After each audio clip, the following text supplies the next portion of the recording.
आइए शुरू करते हैं न्यूज पथ पर सफर और सबसे पहले ऐसी तस्वीरें आपको दिखाते हैं जिनका जिक्र सरे रहा है। ये तस्वीरें सुर्खियों में भी है और सोशल मीडिया पर भी है। इनसे आपका बाखबर होना बेहद जरूरी है क्योंकि चौराहे पर इन्हीं की चर्चा है। उत्तर प्रदेश के मुख्यमंत्री योगी आदित्यनाथ वाराणसी के काशी विश्वनाथ मंदिर पहुंचे, जहां उन्होंने पूजा अर्चना की। खास बात ये रही कि सीएम ने वहां षोडशोपचार विधि से पूजन किया। इस विधि से 16 चरणों में पूजा की जाती है। वहीं विश्वनाथ की पूजा के बाद वो काशी के कोतवाल काल भैरव मंदिर भी गए और उनका आशीर्वाद लिया। साथ ही प्रदेश के लोगों के कल्याण के लिए प्रार्थना की। महाराष्ट्र के शिरडी में साईं बाबा मंदिर में पुणे की एक भक्त ने 2500 किलो केसर आम अर्पित किए। इसके बाद वहां इन आम का रस निकालकर प्रसाद के रूप में बांटा गया। आमतौर पर साईं बाबा प्रसादालय में हर रोज सब्जी रोटी चावल के साथ बर्फी या दूसरा मिष्ठान दिया जाता है, मगर अपनी थालियों में केसर आम का रस देखकर श्रद्धालु खुश दिखे। साईं बाबा प्रसादालय में हर साल करीब 2 करोड़ से ज्यादा श्रद्धालुओं को मुफ्त में भोजन प्रसाद दिया जाता है। महाराष्ट्र के अमरावती से निर्दलीय सांसद नवनीत राणा के श्रमदान करने के वीडियो वायरल हो गए। दरअसल उन्होंने तालाब से मिट्टी निकालने को लेकर कुछ लोगों के साथ कभी फावड़ा चलाया तो कभी वो सिर पर मिट्टी रखकर उसे ढोती नजर आईं। बताया गया कि अमरावती के इस सबसे पुराने वडाली तालाब में सालों से गाद जमी हुई है। ऐसे में बारिश का आने वाला पानी वहाँ इकट्ठा नहीं हो पाता। ऐसे में इस मिट्टी को निकालने के लिए सांसद नवनीत राणा ने खुद श्रमदान करने की सोची। इसमें कई प्रशासनिक अधिकारियों और स्थानीय लोगों ने भी उनका साथ दिया। नवनीत राणा के अनुसार कोई भी काम सरकारी होता तो है, लेकिन इसमें अपना सहयोग होना जरूरी है। मध्य प्रदेश के खरगोन में एक बच्चे ने जुगाड़ से रोबोट बना डाला। अमन नाम के इस बच्चे ने घर की आर्थिक स्थिति खराब होने की वजह से 8वीं के बाद पढ़ाई छोड़ दी थी। हालांकि उसने टेक्नोलॉजी से जुड़ी कुछ फिल्में देखी थी, जिसके बाद उसे ये रोबोट बनाने का विचार आया। फिर उसने 11 महीने में महज 7,000 रुपए की लागत से ये रोबोट बनाया। ये रोबोट 300 ग्राम से लेकर 5 किलो तक का वजन उठा सकता है। अमन के पिता एक ढाबे पर खाना बनाते हैं, जबकि उसकी मां की तबीयत ठीक नहीं रहती। अमन ने जो रोबोट बनाया है वो ब्लूटूथ से ऑपरेट होता है। इसकी कोडिंग भी खुद अमन ने ही की है। ये रोबोट पूछे गए सवालों का जवाब भी देता है। वो प्रधानमंत्री और मुख्यमंत्री का नाम भी बता सकता है। अमन के अनुसार उसने मुंबई में एक रोबोटिक कंपनी के बारे में इंटरनेट से जानकारी ली थी। इसके बाद उसने कंपनी के एक इंजीनियर से बात की और रोबोट बनाने की मंशा बताई, जिस पर इस इंजीनियर ने अमन को कुछ टिप्स दिए थे। जल्द बिहार और झारखंड वासियों को बड़ी सौगात मिल सकती है। दरअसल पटना से रांची वाया कोडरमा चलने वाली पहली वंदे भारत एक्सप्रेस का ट्रायल हुआ। सुबह 6:55 पर इस ट्रेन ने पटना से अपना सफर शुरू किया। इस दौरान कोडरमा और दूसरे रेलवे स्टेशनों पर सेल्फी लेने वालों की होड़ मच गई। दोनों जगहों के बीच अब 12 घंटे का सफर महज 6 घंटे में पूरा किया जा सकेगा। ये वंदे भारत एक्सप्रेस अत्याधुनिक सुविधाओं से लैस है। इस ट्रेन के सभी डिब्बे एयर कंडीशनड हैं और इसमें दोनों तरफ इंजन लगे हैं, इसलिए ट्रेन में इंजन बदलने की जरूरत नहीं होती। जिंदगी का सफर सुहाना हो, इसके लिए सावधान रहना जरूरी है। रोजमर्रा की आपाधापी में कुछ देर बैठकर सोचना समझना भी जरूरी है कि आपके आसपास क्या हो रहा है और जो कुछ हो रहा है उससे हमारी जिंदगी, हमारा परिवार कैसे प्रभावित हो सकता है। इसलिए हॉर्न बजाकर बाखबर करने वाली खबर जरूरी होती है। और आज की ये खबर खुशियों से जुड़ी है। अगर आप खुश हैं तो हंसते हैं, मुस्कुराते हैं, तरोताजा महसूस करते हैं। लेकिन क्या आपने कभी सोचा है कि खुशियों का कनेक्शन किससे होता है? स्टडी बताती है कि रोने की वजह से हमें वास्तविक खुशी मिलती है। बड़े होने के बाद ज्यादातर लोग आंसुओं को रोकने लगते हैं और इस तरह अपने दिल में दुख या फिर तनाव जमा करते जाते हैं और नतीजतन खुशियों से दूर हो जाते हैं। इसलिए कभी कभी रोना जरूरी है और जो ऐसा नहीं करते हैं उनके लिए हॉर्न बजाना जरूरी है।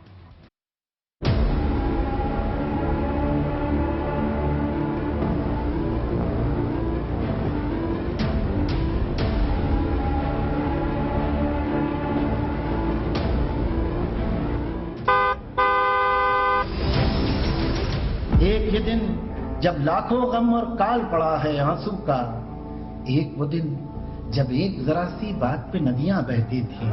अल्फाज जावेद अख्तर के हैं, लेकिन ये सच्चाई हम सभी की है। पूछिए तो ज्यादातर लोगों को याद ही नहीं होगा कि आखिर बार कब फूट कर रोए थे।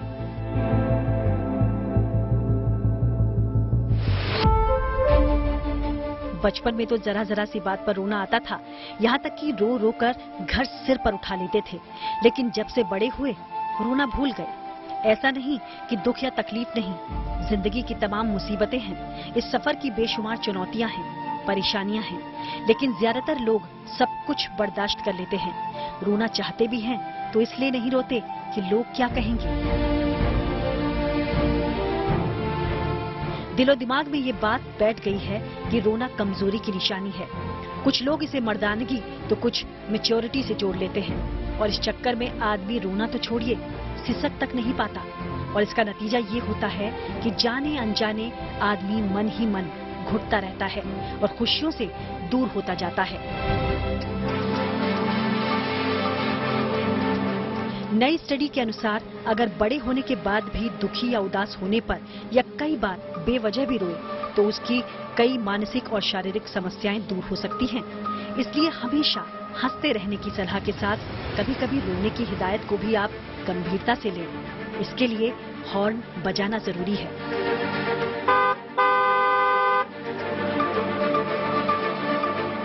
पहले आपको बताते हैं कि रोने से खुशियों का आखिर कनेक्शन क्या है।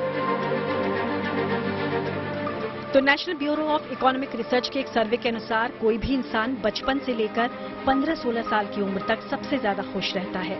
इसके बाद जैसे जैसे उम्र बढ़ती है वैसे वैसे खुशियां घटती चली जाती हैं। ऐसा इसलिए क्योंकि बच्चे अपना दुख या नाराजगी आंसुओं के जरिए बहा देते हैं, जबकि 16 साल की उम्र के बाद बड़े होने या दिखने का दबाव काम करने लगता है। इसकी वजह से बड़े होने के साथ ज्यादातर लोग रोना कम कर देते हैं, लेकिन दुख, गुस्सा और तनाव उनके मन में जमा होता जाता है और इस वजह से ही वास्तविक खुशियां दिनों दिन कम होती चली जाती हैं।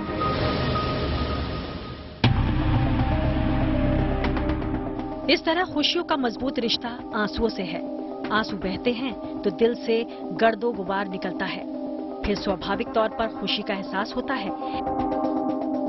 इसी दलील के साथ सूरत में देश के पहले क्राइम क्लब की नींव कुछ साल पहले रखी गई थी। यहाँ हर उम्र के लोग आते हैं और खुलकर रोते हैं। लाफ्टर थेरेपिस्ट कमलेश मसालावाला ने पहली बार सोचा कि लोगों को रुलाकर खुश किया जाए और उनका तरीका सही साबित हुआ।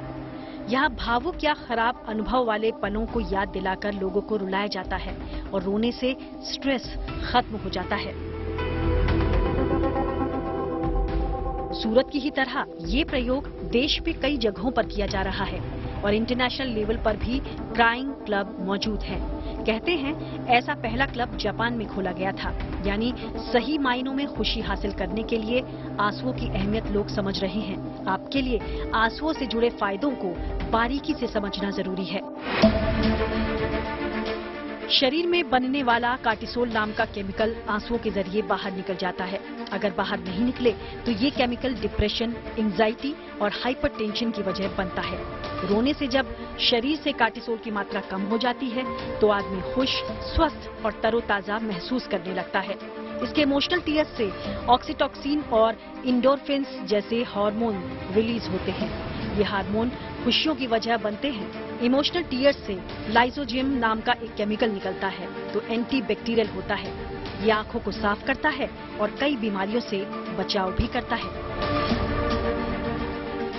एक फायदा ये है कि रोने से नींद की क्वालिटी और टाइमिंग अच्छी हो जाती है, तभी तो बच्चे रोने के तुरंत बाद सो जाते हैं। इस तरह सेहत सिर्फ हंसने से अच्छी नहीं रहती, बल्कि गाए बगाए रोना भी जरूरी है। आंसू न सिर्फ सेहत के लिए अच्छे हैं, बल्कि रिश्तों के लिए भी अच्छे हैं।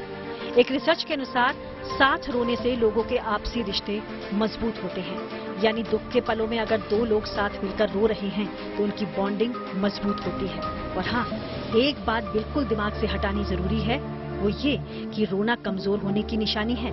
ऐसा कतई नहीं है, बल्कि एक रिसर्च के अनुसार रोने वाले लोग ज्यादा सोशल और मददगार होते हैं। ऐसे लोग कम या न रोने वालों की अपेक्षा रिश्ते और दोस्ती बेहतर तरीके से निभाते हैं और रोने वाले अपनी बात के भी पक्के होते हैं। इसलिए अपने आंसू छुपाने की जरूरत नहीं और अगर कोई रो रहा हो तो उसका मजाक बनाना भी ठीक नहीं। बेशक अगर किसी को रुलाई बार बार आती हो या कोई बेवजह रोता हो तो ये डिप्रेशन का लक्षण हो सकता है, उसे इलाज की जरूरत है। लेकिन हफ्ते में 2 या 3 बार इमोशनल होना और रोना नॉर्मल है। अगर आंसू ना भी आ रहे हों तो किसी इमोशनल बात को याद करके आंसू बहाएं और इस तरह खुशियों को न्योता दीजिए। जो ऐसा नहीं करते उनके लिए हॉर्न भी जरूर बजाएं।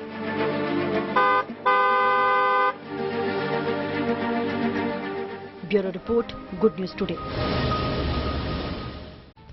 आंसू क्यों अहम है? मानसिक सेहत के लिए रोना क्यों जरूरी है?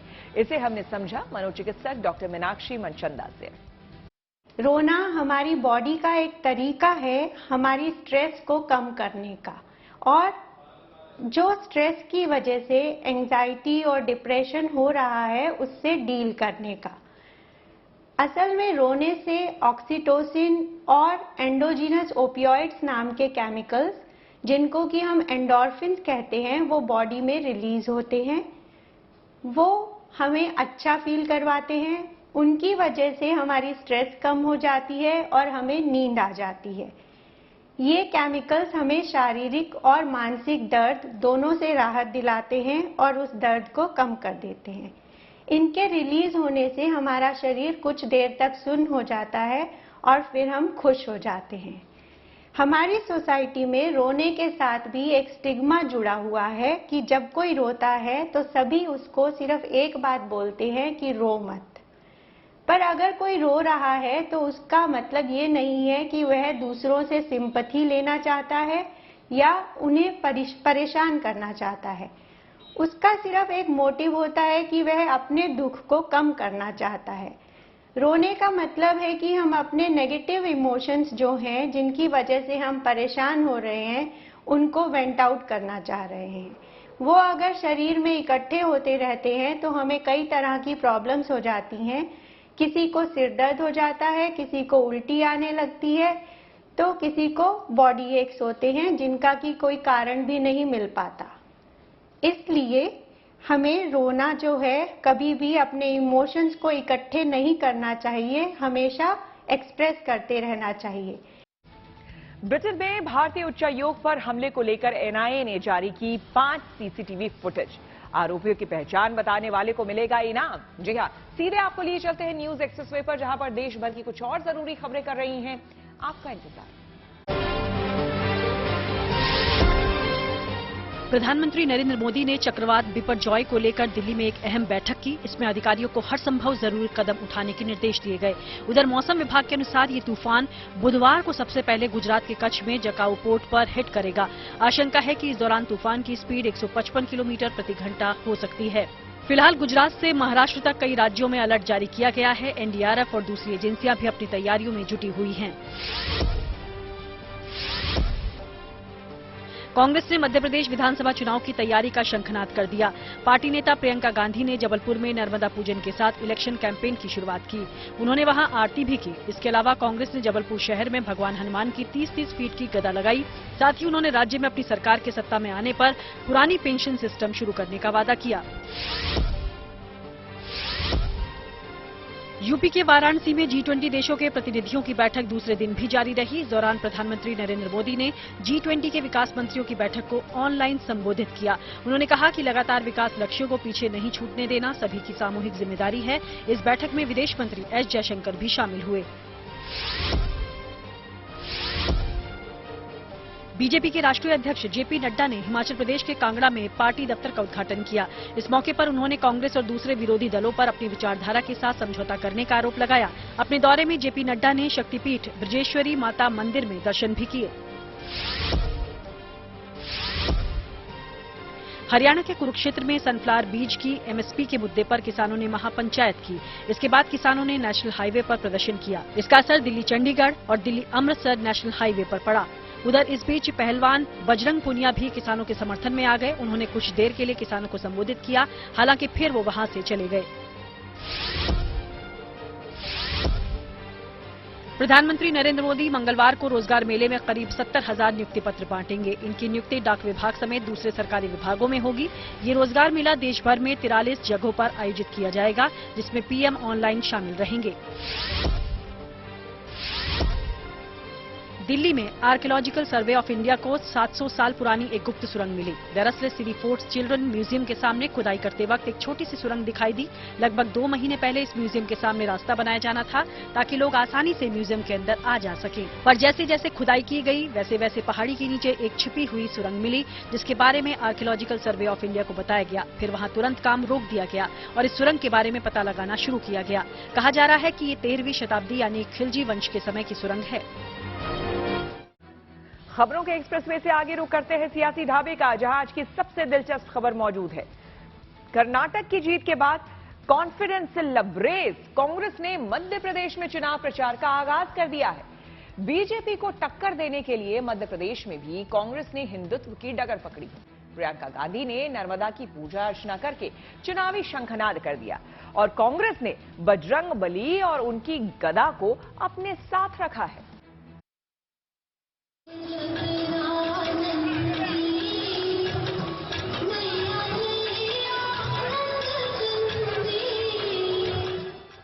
सियासत में सिद्धि यानी सत्ता की सीढ़ियां अब भगवान भरोसे है।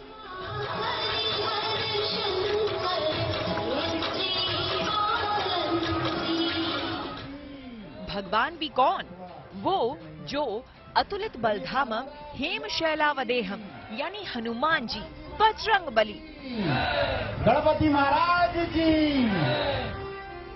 जिनके नाम लेने मात्र से कर्नाटक में कांग्रेस सत्ता के सिंहासन तक पहुंच गई। उन्हीं बजरंग बली की छत्र छाया में सत्ता वापसी का ये शंखनाद है। समय बदल चुका है तो समीकरण को लेकर समझ भी। सियासत में सत्ता की सिद्धि अब संकल्पों से ज्यादा संकेतों से होती है। ये कांग्रेस को समझ आ चुका है। तभी तो जून में जबलपुर की इन तस्वीरों में प्रियंका गांधी की मौजूदगी है। ये संयोग नहीं, आजमाया हुआ प्रयोग है। प्रियंका जबलपुर में श्रद्धा के साथ मां नर्मदा के लिए सिर झुका रही हैं और इससे भोपाल में सियासी पारा ऊपर चढ़ रहा है। प्रियंका जी जब चुनाव आता है, दोनों भाई बहन चुनावी हिंदू हैं। यूपी चुनाव आया तो गंगा जी में डुबकी लगाई, एमपी का चुनाव आ गया तो नर्मदा जी पे पहुंच गई। चुनाव पे ही इनको क्यों याद आती है इसकी? प्रियंका जी पूजा पाठ करती रही हैं, पर हाँ वो आत्ममुग्ध प्रधानमंत्री की तरह नहीं है कि अगर वो पूजा में जाएं तो कैमरा फिर हटना नहीं चाहिए, हिलना नहीं चाहिए, दिखाना चाहिए कि कोई पूजा में। अरे भाजपा वालों, प्रियंका गांधी जी हमेशा हर धर्म का सम्मान करती है। कर्नाटक में बजरंग दल से चली बात बजरंग बली पर आ गई तो नतीजे दंग करने वाले रहे।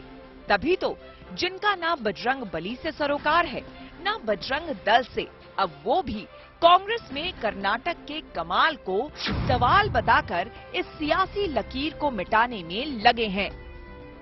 एक कॉम्पिटिटिव कम्युनलिज्म चल रहा है। मैं आपको कोई मायूस करना नहीं चाहता हूं। बहुत से लोगों को बड़ी उम्मीद है कि कांग्रेस पार्टी कुछ करेगी। हम भी उम्मीद करते, करो आप, हम नहीं रोकना चाह रहे आपको। मगर आप ये बताओ कि अगर आपका मुकाबला ये होगा कि मोदी से बड़ा हिंदुत्व आइडियोलॉजी का लीडर मैं हूं, तो फिर लोग जाहिर है ओरिजिनल को पसंद करते, क्लोन को पसंद नहीं करते। बल्कि उनको क्लोन भी नहीं कहना चाहिए, उनको क्लाउन कहना चाहिए। वैसे जिस तरह से कर्नाटक में कांग्रेस ने बीजेपी को हटाकर सत्ता में वापसी की है, उससे पार्टी का आत्मविश्वास बढ़ा है। इसलिए कांग्रेस और उसका नेतृत्व पूरे ढसक से उस राह चल पड़ा है जिसे सॉफ्ट यानी नरम हिंदुत्व कहा जाता है। मंदिर मंदिर जाने की शुरुआत राहुल और प्रियंका पहले ही कर चुके हैं, लेकिन मध्य प्रदेश में तो हनुमान और उनकी गदा को कांग्रेस ने पूरी तरह अपनाने की कोशिश की है। यानी एक तरफ पूजा अर्चना है तो दूसरी ओर प्रहार है और साथ ही चुनाव को देखते हुए तोहफों की भरमार है। घोटाले पे घोटाला हो रहा है यहाँ मध्य प्रदेश में। राशन का घोटाला, स्कॉलरशिप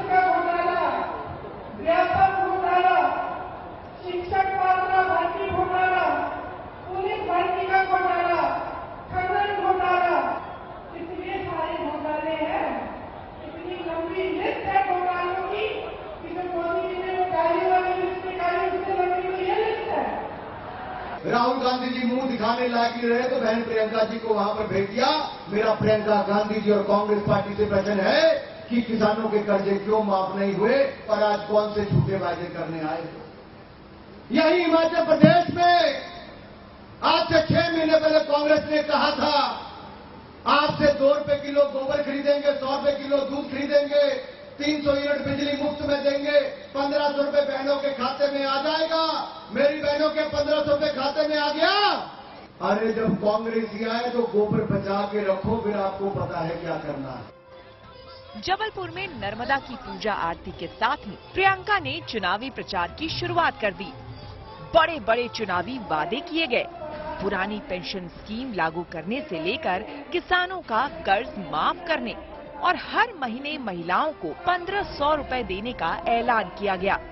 इस तरह कांग्रेस जहां शिवराज सरकार की घोषणाओं की काट निकालने की कोशिश में है, वहीं बजरंगबली के जरिए बीजेपी के हिंदुत्व कार्ड की तोड़ निकालने का भी प्रयास है।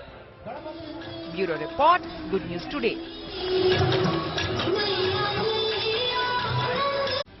न्यूज पर आगे है धन बाजार, जहां शेयर बाजार से लेकर कारोबार तक की सभी अहम खबरें होती है और इसका सीधा रिश्ता आपकी आमदनी, आपकी जेब से होता है। तो तेज रफ्तार खबरों के बीच ये जरूरी खबरें छूट न जाए, इसलिए आपको सीधे लिए चलते हैं धन बाजार। शेयर बाजार में तेजी देखने को मिली। सेंसेक्स 99 अंक बढ़कर 62,724 पर बंद हुआ, तो निफ्टी भी 38 अंकों की बढ़त के साथ 18,601 पर पहुंच गया। इस दौरान आईटी और मेटल समेत ज्यादातर सेक्टरों के शेयरों में तेजी रही।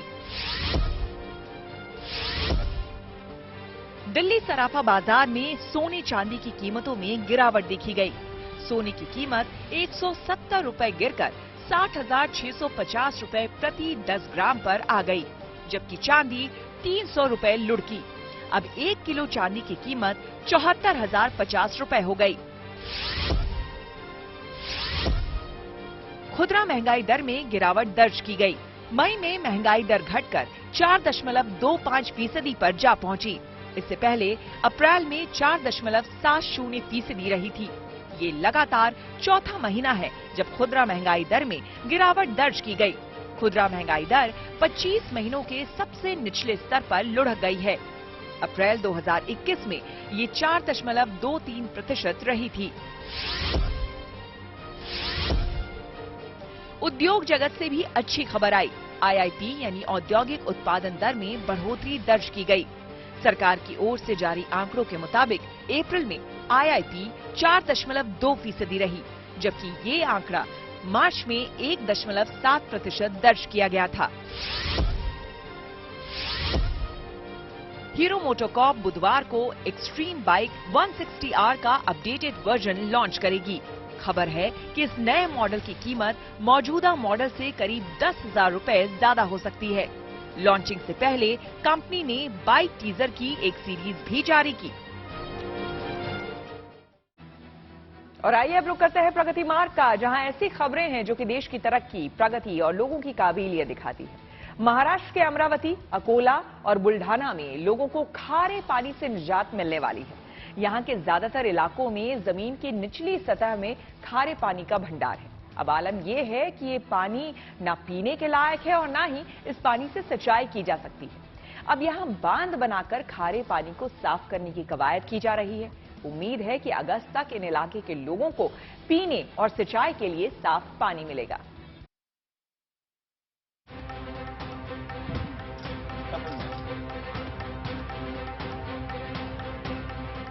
ये तस्वीरें महाराष्ट्र के अमरावती से हैं। यहाँ कई ऐसे गांव हैं जहाँ जमीन के निचले सतह में पानी का भंडार तो है, लेकिन जमीन से निकलने वाला ये पानी इतना खारा है कि इस पानी का एक घूंट भी पीना दूभर है। कहते हैं जल है तो कल है। इन इलाकों में जल तो है, लेकिन ये पीने योग्य नहीं है।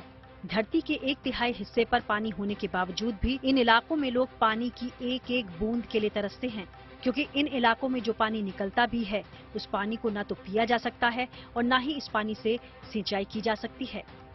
लेकिन अब इस खारे पानी को पीने योग्य बनाने की कवायद यहाँ शुरू हो चुकी है। दरअसल बोराला गांव में यहाँ एक बांध बनाया गया है। खुदाई के बाद इस बांध में जमीन की सतह से जो खारा पानी निकला है उसे मशीन के जरिए बाहर निकाला जा रहा है और इस बांध को खाली कर उसमें बारिश का पानी रोका जाएगा, जिससे बारिश का पानी बांध में खारे पानी के साथ आसानी से मिल जाएगा और फिर ये पानी पीने और सिंचाई के काम में आ पाएगा। कि यहाँ ये जो खारा पानी है यहाँ से निकाला जाएगा, इसे बाहर निकाला जाएगा जमीन से, और आने वाला जो मानसून का या बारिश का पानी है वो इसमें समाया जाएगा, ताकि 3 महीने के भीतर जहाँ इस प्रोजेक्ट को करने वाले जो है उन्होंने हमें कहा कि 3 महीने के भीतर लगभग इसी इलाके का पानी जो है वो मीठा हो जाएगा और सभी को पीने लायक और खेती करने लायक ये पानी होगा। इन इलाकों में करीब 60 फीट तक काली पीली मिट्टी और रेत की लेयर है, जो बारिश के मौसम में पानी को जमीन की निचली सतह तक पहुंचने नहीं देती। ऐसे में 60 फीट तक खुदाई के बाद बारिश का पानी सीधे निचले हिस्सों तक पहुंच सकेगा और खारे पानी का TDS, जो यहाँ फिलहाल 2500 तक है, वो कम होकर 500 तक पहुंच जाएगा। प्रयोग है ये जियोलॉजिकल इसमें से, और ये अगर सक्सेसफुल हुआ तो जो आज COD लेवल 2500 है वो 500 पे आएगी, यानी वो पानी स्वीट वाटर होगा। और स्वीट वाटर होगा तो पानी पीने के लिए भी होगा, खेती के लिए भी होगा, सब प्रकार के क्रॉप लगा सकेंगे। 50 फीट पर पानी लग जाएगा। ये वाटर प्रोजेक्ट इस इलाके के लिए किसी वरदान से कम नहीं है। उम्मीद जताई जा रही है कि अमरावती के आसपास के इन इलाकों में अगस्त महीने तक लोगों को पीने और सिंचाई करने योग्य पानी मिलने लगेगा। अमरावती से धनंजय साबले के साथ bureau report, good news today. SpaceX company में सबसे कम उम्र का बच्चा करेगा नौकरी। रिया टेक्नोलॉजी से जुड़ी हर एक जरूरी खबर को जानने और समझने के लिए आपको लिए चलते हैं डिजिटल गली। सरकार ने साफ कर दिया कि कोविन पोर्टल पर डेटा पूरी तरह सुरक्षित है। उसने इस पर सेव डेटा लीक की खबरों को गलत बताया। सरकार ने कहा कि कोविन पोर्टल और डेटा की सिक्योरिटी के लिए कई तरह का इंतजाम किया जाता है। इसमें मोबाइल पर आने वाले OTP के बिना कोई डिटेल नहीं देखी जा सकती। दिल्ली में ऐप के जरिए कैब सेवा देने वाली कंपनियों को बड़ा झटका लगा। सुप्रीम कोर्ट ने इस तरह से जुड़ी बाइक टैक्सी पर रोक लगा दी। इससे पहले दिल्ली सरकार ने फरवरी में ओला, उबर और रैपिडो जैसी कैब एग्रीगेटर कंपनियों की बाइक सेवा बैन कर दी थी। हालांकि फिर हाईकोर्ट ने ऐप बाइक सेवा को इजाजत दे दी थी। अमेरिकी कंपनी स्पेसएक्स ने 14 साल के बच्चे को नौकरी पर रखा। सॉफ्टवेयर इंजीनियर कैरन काजी कंपनी में सबसे कम उम्र के कर्मचारी होंगे। कैरन को स्टारलिंक इंजीनियरिंग टीम में शामिल किया गया है। वो अमेरिका के कैलिफोर्निया के रहने वाले हैं। कैरन ग्रेजुएशन पूरी करने के बाद अगले महीने कंपनी से जुड़ जाएंगे। स्पेसएक्स अमेरिकी कारोबारी एलन मस्क की कंपनी है। सोशल अड्डा में आज का मुद्दा मंदिरों में ड्रेस कोड से जुड़ा है। ड्रेस कोड का लक्ष्य है मंदिर में पूजा करने जाएं तो सलीकेदार कपड़े पहनना जरूरी है, यानी कि जो जगह पूजा अर्चना की है वहां आधुनिकता के नाम पर कुछ भी पहनकर ना जा सकते हैं। उत्तराखंड और यूपी के कई मंदिरों में ये ड्रेस कोड लागू किया गया है और अब महाराष्ट्र के 100 से ज्यादा मंदिरों में ड्रेस कोड लागू कर दिया गया है। पहले ये रिपोर्ट देखते हैं।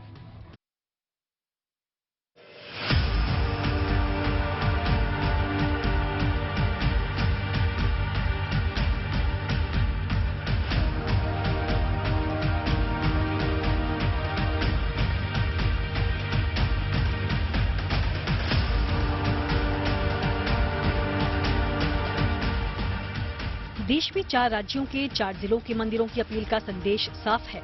मंदिर में प्रवेश मर्यादित हो, फिर चाहे पुरुष प्रवेश करे या महिला।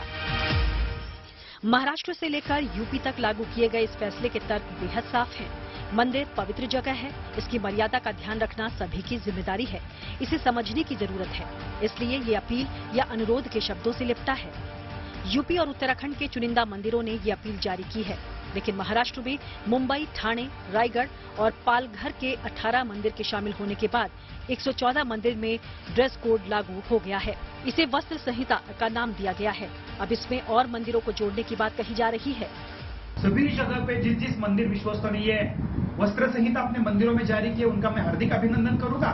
तथा महाराष्ट्र में बहुत सारे ऐसे मंदिर है जहां पे वस्त्र संहिता लागू कर सकते हैं, उनको भी आह्वान करूंगा कि आप भी अपने मंदिरों में वस्त्र संहिता लागू करके आप भी धर्माचरण के कार्य में सहभागी हुई है, अपनी संस्कृति अपनी परंपराएं बचाइए और इसके साथ साथ धर्माचरण के लिए समाज को बांधिए। मंदिरों में ड्रेस कोड नया नहीं है।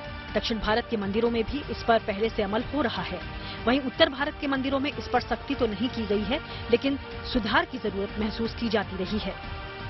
क्योंकि कोरोना काल के दौरान हम लोगों ने ये ड्रेस कोड उसी वक्त बना दिया था कि जो भी अंदर जाएगा, अच्छा होता भी यहाँ पे कि अभिषेक होता है, जिनका श्रृंगार होता है उनको अलाउ होता है अंदर के लिए। बाकी आप बाहर परिसर में कैसा ड्रेस पहन रहे हैं वो बहुत ज्यादा मेरे लिए मायने नहीं रखता है। हमें जब अंदर गर्भगृह में किसी को ले जाना होता है तो वो चाहे पुलिस ऑफिसर्स होते हैं, अन्य जगह के लोग होते हैं, कोई भी व्यक्ति होता है, हम उसको पैंट चेंज करवा के धोती करवाते हैं, फिर अंदर दर्शन कराते हैं, फिर महिलाओं को साड़ी में कराते हैं। महाराष्ट्र के बाद उत्तराखंड में हरिद्वार और ऋषिकेश के मंदिरों में भी ड्रेस कोड लागू हुआ, तो उत्तर प्रदेश में मेरठ और गाजियाबाद में भी ऐसी ही अपील जारी कर दी गई। समस्त सनातन प्रेमियों से, श्रद्धालुओं से यही आग्रह है कि वो किसी भी मंदिर में जाएं, केवल बालाजी मंदिर, शनिधाम मंदिर नहीं, भारतवर्ष के किसी भी मंदिर में जाएं तो कम से कम मर्यादित पोशाक को पहन के जाएं, मर्यादित वस्त्रों को पहन के जाएं। मंदिरों में क्या पहनना चाहिए, इस सवाल का जवाब साधु संत भी एकदम साफ और स्पष्ट देते हैं। महाराष्ट्र और उत्तराखंड जैसे राज्यों के मंदिर का फैसला अयोध्या में भी संतों को भा रहा है। वो तो इसे उत्तर प्रदेश में भी लागू करने की अपील सरकार से करते दिखाई दे रहे हैं। सभ्यता रही, प्राचीन सभ्यता रही, वह इसी रूप में रही, पूरा शरीर ढकी रहती थी, महिलाओं का विशेष रूप से। लेकिन अब नया युग में वो नहीं है, लेकिन और जगह यदि नहीं तो कम से कम मर्यादा रखने के लिए मंदिरों में इसकी व्यवस्था होना चाहिए। मंदिर में कपड़ों से शालीनता और संस्कारों का बोध होता है, इसकी हिमायत लोग भी करते देखे जा सकते हैं। छोटे कपड़ों में जो बंदी लगाई है वो बिल्कुल सही है। छोटे कपड़ों में दर्शन करने मंदिर में नहीं आना चाहिए। पहनावा करते हैं वो हमारा आचरण लोगों को सिखाता है कि हम किस तरह से पहनावे में जा रहे हैं। इस्कॉन के संस्थापकाचार्य श्रील प्रभुपाद ने तो वेस्टर्न वुमेन्स को भी साड़ी पहनना सिखाया, उनको साड़ी पहनना कैसे वो सिखाया है। हम उनसे आज के डेट में वो लोग हमारा कल्चर अपना के हमें सिखा रहे हैं कि किस तरह भजन कीर्तन करना चाहिए, कैसे साड़ियाँ पहननी चाहिए, मंदिर में किस तरह से रहना चाहिए। तो हम तो भारत में जन्मे हैं, तो 110% हमें हमारा कल्चर को अच्छे तरीके से फॉलो करना चाहिए। देश के तीर्थ, धर्म, मान्यताएं, मर्यादा और मंदिर हमारी संस्कृति का हिस्सा रहे हैं। तेजी से बदल रहे समाज को संस्कृति से जोड़ने की ये एक पहल है, जिसे लेकर बहस मुमकिन है। लेकिन इस बदलाव पर आम सहमति के सुर बताते हैं कि इस फैसले पर अमल करने में कोई खास मुश्किलात नहीं है, न ही किसी विवाद की गुंजाइश। मुंबई से पारस दामा और लखनऊ से शिल्पी सेन के साथ bureau report, good news today. UP, Maharashtra और दूसरे कई राज्यों में मंदिर जाने के लिए ड्रेस कोड लागू किया जा रहा है। जाहिर है कि इसे लेकर लोगों की अलग अलग राय है। इसी पर हमने सोशल अड्डा में कुछ लोगों से बातचीत की और उनकी राय जानने की कोशिश की। जैसे हम अगर कभी पब जाते हैं, डिस्को जाते हैं, कोई ऐसी वेस्टर्न जगह जाते हैं तो हमें बताना नहीं पड़ता है कि हमें क्या पहनना है। अगर हम वहाँ घाघरा चोली, गोपी ड्रेस या फिर सलवार कुर्ता पहन के जाएंगे तो वो लोग हम पे हंसेंगे। तो वैसी तरीके से हम मंदिर में हम तो साक्षात भगवान के दर्शन करने आ रहे हैं, आदिपति ब्रह्मांड के नाथ के दर्शन करने आ रहे हैं, तो हम क्यों छोटे छोटे ड्रेसेस या फिर वेस्टर्न आउटफिट्स पहन के जाए। मंदिर में अमर्यादित वस्त्र पहन कर ना आए, ये अशोभनीय है, अच्छा नहीं लगता।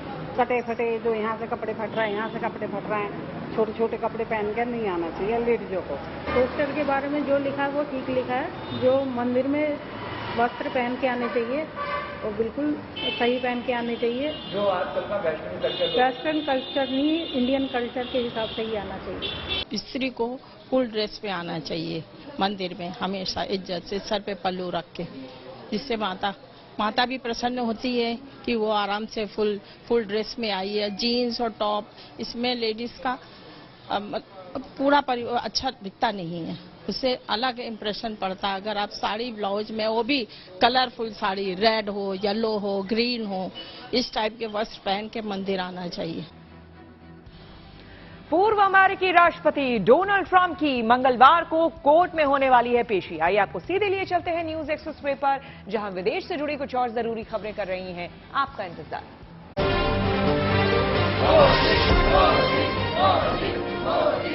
अमेरिका में प्रधानमंत्री मोदी के स्वागत की तैयारियां शुरू हो गई। वहां कुछ भारतीय अमेरिकी समुदाय के लोग पीएम के दौरे को लेकर काफी उत्साहित हैं।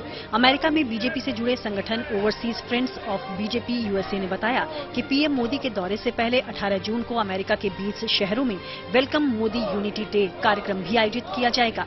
प्रधानमंत्री 20 जून से वहां के दौरे पर रहेंगे, जहां वो अमेरिकी संसद को भी संबोधित करेंगे।